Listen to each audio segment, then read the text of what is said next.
And the same is true. It's great to be here. As you see from the flyer that we passed out, we got a little talk tomorrow, which I want to invite you to, and a celebration of something I'm very proud of. Chuck Grassley has no bragging rights over me now, so that's what I'm very proud of. That we were able to hit all 99 counties in the state of Iowa, and I have to tell you, I don't think you see it from the smile on my face. It was a fabulous experience. I really enjoyed it. I had a great time getting around to all of the counties and the small towns and just the wonderful atmosphere, sitting around the table and sitting in diners and in libraries. And I always say, I think the last one I did was yesterday. I said it was my 97th county and my 26th pizza ranch. So I don't know if I've hit every pizza ranch in Iowa, but I've hit a bunch.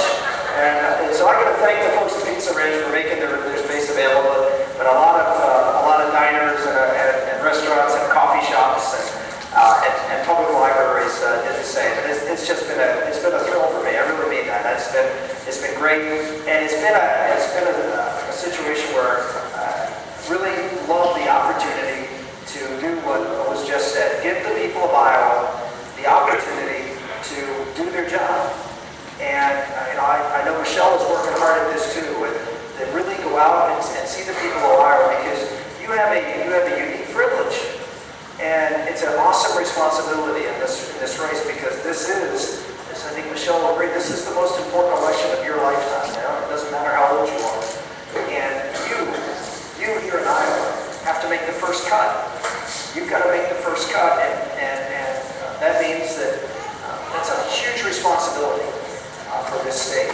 And I know you take that responsibility seriously. And I know that from the response I got as I traveled around the state. And so I'm trying to do my best to make it easy on you. I did WHO radio, so you may have heard on the way over here. I was on assignment, and that was my double dose on HO. I did Jan Michaelson in the morning, and we did a couple of events in between them where, again, an opportunity for people to have the chance to ask questions. I'm out here running for the President of the United States because our country needs someone that is willing to stand up and articulate a bold conservative vision. I won't even say conservative vision. I wrote a book, which I'm going to share with you in a minute. I wrote a book called It Takes a Family. And I define conservatism as the stewardship of patrimony. Russell Kirk was fine with that. What does that mean? That means we are stewards. We don't own America. We simply are here as good stewards of a great patrimony and inheritance. And we are stewards of this great inheritance.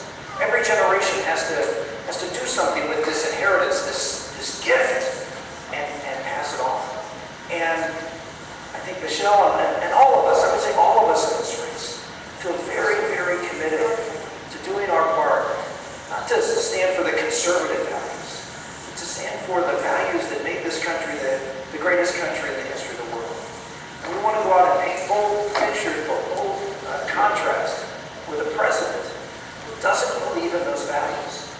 A president who absolutely rejects those values.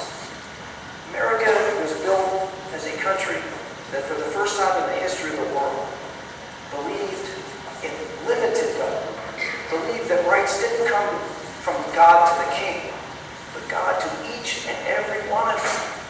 And that the government's role was to protect those rights.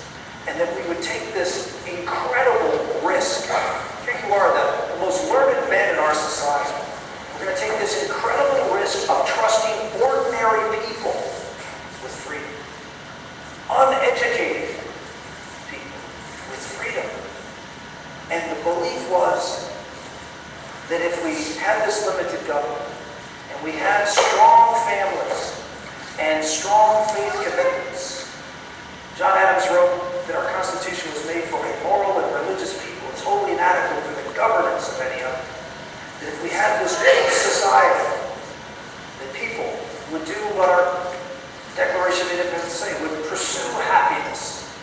Of course, the definition of happiness at the time of our founders, and I found this out from a pastor in Sioux City, who told me that the definition of happiness, I checked it out. Not that I didn't trust it, but you repeat these things, you better check them out. But the definition of happiness was to do the morally right thing. Our founders knew that a society that was ordered for doing the morally right thing, and ordered people, and gave them the freedom that we could transform the world, and it worked. The people who are arguing for more government control of this and more dictating to you what's best for you in healthcare or financial services or student loans or what car you should buy or whatever the case may be, or what light bulb you should buy. That's King George III. This is what we rebelled against. America was different. America believed in you. My grandfather and father came to this country not because they were receiving any government benefits. I always voted against benefits for illegal immigrants when I was in the Senate. I didn't vote for benefits for legal immigrants. When you come to America, you sign